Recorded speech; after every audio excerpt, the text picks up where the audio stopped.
各位从新时代各位朋友大家好，看到阮两个就知影英俊会。我是阿英。我是俊，即摆咱的迄个看的人愈来愈侪。哦，真的吗？真的。哦。假我嘛会讲。好的，今天我们要来介绍，东石乡来的阿伯。阿伯在种水梨。没有，东石乡要种水梨，东石当椒呢。东石，我想不是东市哦，是当椒。当椒阿伯你饲蚵啊？无啊，无，我本来是安尼想，我就是渔夫。啊，事情开始是这样，我在冲管室嘛，刚好遇到疫情。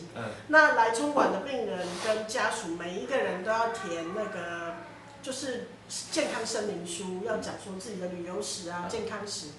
然后阿伯进来的时候，他没有带那个健康声明书进来，我就会问阿伯说没有填，阿伯说没有，因为我目睭无好，就是老花眼看无，这字伤细，所以我无法度写，无小姐你替我写啦，我讲好哦，那他就一边讲，我帮他写，没有家属哦。他自己来而已，他自己来，然后我就问他说，阿伯你是做什么职业？然后阿伯就讲我是。我住东石，即摆半退休啊。东石因为我有一阵子很喜欢去山庙，所以那个东石有一个鳌骨的那个野鸟保护区。对，所以我们常常去，有一阵子常去。然后说我去过遐，你是伫饲鹅啊，是伫掠鱼啊？然后他说都不是，他说我在那里板豆。板豆。这么厉害？阿伯。斗鸡塞。伊是大厨师呢，哎呦，是什么塞，这很有名这样。然后我就问阿伯说，那你怎么会发现自己生病的？然后阿伯说，他从年轻就接触板豆这个行业。然后伊讲，你唔知我以前板豆是做功夫的，就是所有的从食材的采买、准备，然后包括就是到人家家里或办桌的地方，然后他要准备所有的东西，包括桌子、盘子什么，他们都要自己准备，所以拢是卡车去、卡车回来，就是在遐倒啊去啊那个。然后一去人家家里就要从一大早就要开始听会啊，就开始准备这样子，然后一直到吃完饭全部都收完，棚架都拆完，一起再带回去。而且通常那个是家族企业。对然后他就说他说他从年轻到老都是做这个工作。伊讲我一日一去吼，为透早去，就是清晨去，然后就一直要忙到回到家都晚上10点、11点，很晚了。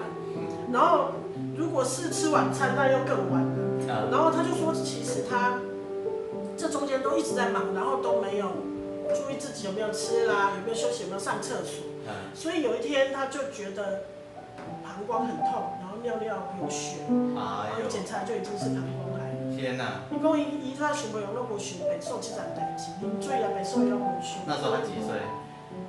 阿伯来的时候可能70岁左右嘛。所以伊膀胱发觉问题是差不多。大概可能60几岁。哎呦。然后我就说，那你治疗以后现在还有在做吗？伊讲无啊，伊讲疫情的关系嘛，差不多拢无在做啊。不过疫情之前其实拢半退休到住院下来。然后他就说，他跟家里的年轻人说，我们做事情要勤快，要努力，没错，但是自己的身体也要顾，不要像我年轻这样子，完全为了拼事业，然后不管其他的事情，然后等到你年轻到老赚到那些钱，刚好拿去治病。他说这样很不值得，太不值得。其实这是这样子的，而且你知道那种斗鸡塞好像他们忙起来的时候，因为我以前有个朋友啊，他们家也是做这个的。他说他们忙起来的时候根本什么事都忘了。对啊，他就是只专注说要赶快能够顺利的出菜，让来的来宾可以吃到好吃的菜，可是自己的事情都没有去管这样。你吃过那种板豆吗？吃过啊，从小到大。吃过最好的菜是什么？我最特别的菜。我觉得菜色都大同小异耶。你知道我吃过最特别的菜是什么？鳄鱼。哇！板豆。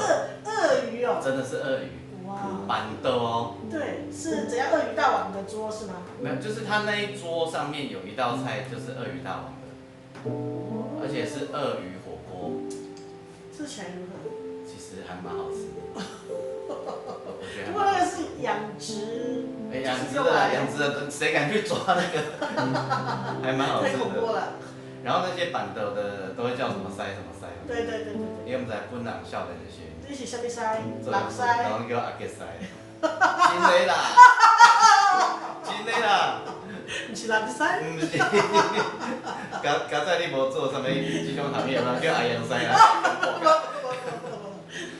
所以今仔阿阳塞要唱这条歌，听伊讲是张国荣写。对。所以这个故事跟张国荣有关系吗？无，我是感觉讲人生海海，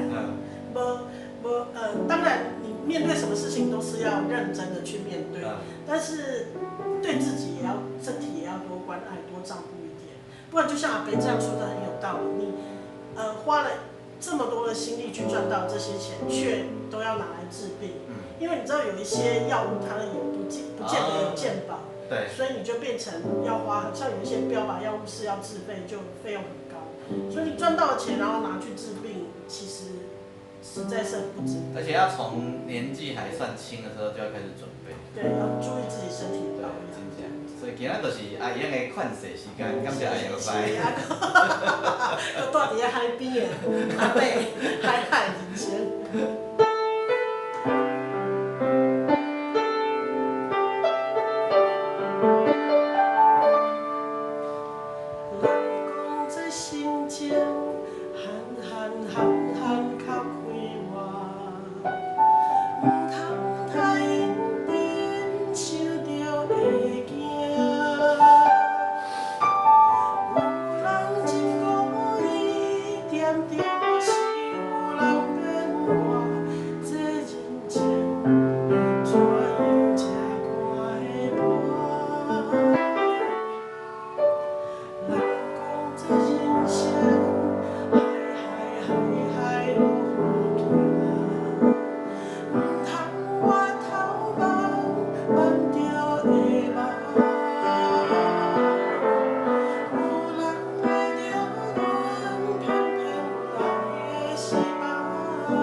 感谢大家的收看，谢谢，订阅我们的频道，要自己